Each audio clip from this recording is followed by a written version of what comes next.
situations where you have doubts, where you start to wonder if people are gonna be pissed at you or unsatisfied with you, and it's gonna lead to a catastrophic ending. Assume benevolence. Assume that things are not as bad as you predict. Assume that people have good intentions, they have good sense of boundary, and that's something they can learn to deal with.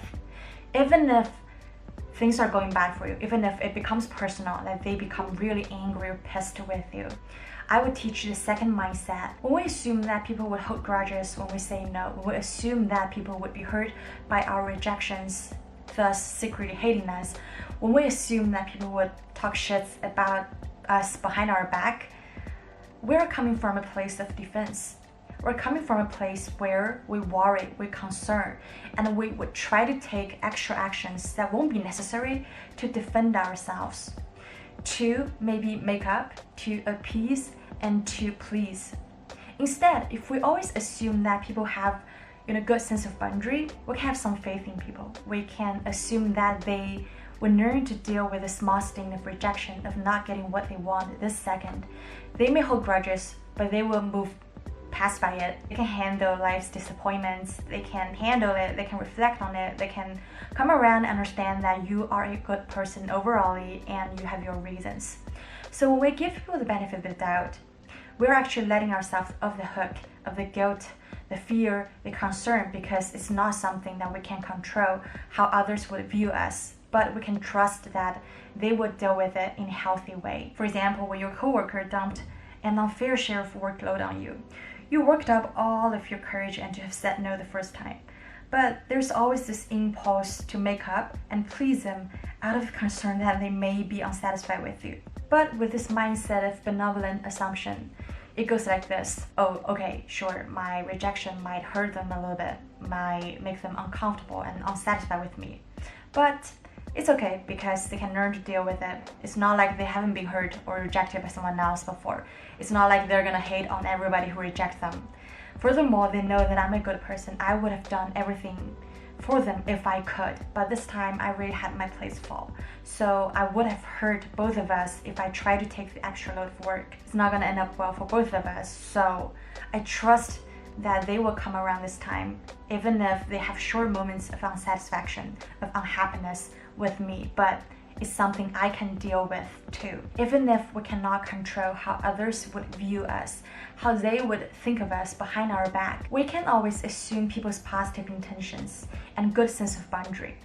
This would help you get rid of the mental exhaustion, the defensive position that you once were, and see things as they are. The second mindset is to admit and allow the existence of conflicting feelings and uncomfortable sensations within yourself, and yet still do it anyways. Allowing the existence of multiple realities and conflicting feelings is a sign of maturity, is a sign of mental flexibility. And you're going ahead, doing the right thing, sticking to your personal values is at the core of what acceptance and commitment therapy promotes, which is particularly helpful in treating anxiety. I will tell you why and how it's effective.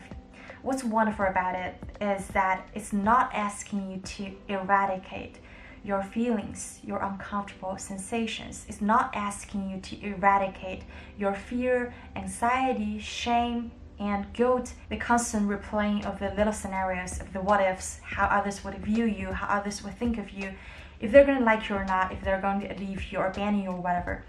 So it's basically not telling you to eradicate all that, which is impossible for people pleasers to stop doing.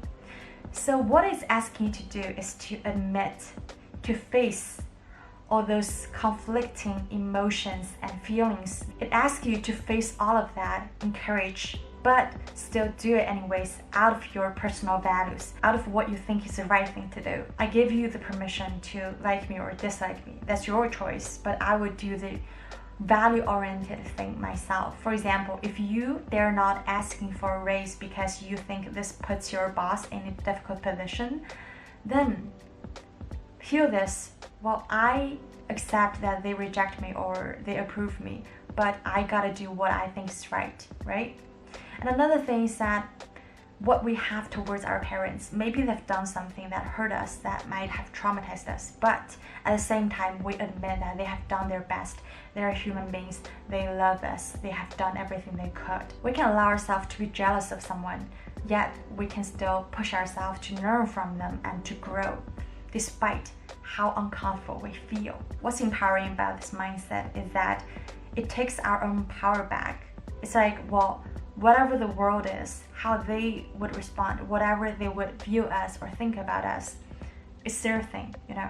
I gotta do what's the right thing. I gotta respect my needs.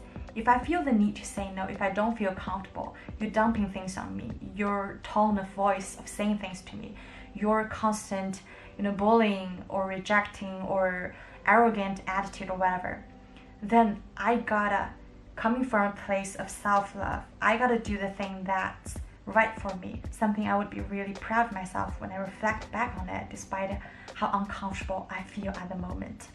If you like my series of videos on people pleasing, I have a playlist about it. You can click on here. So I'll see you next time. Bye bye.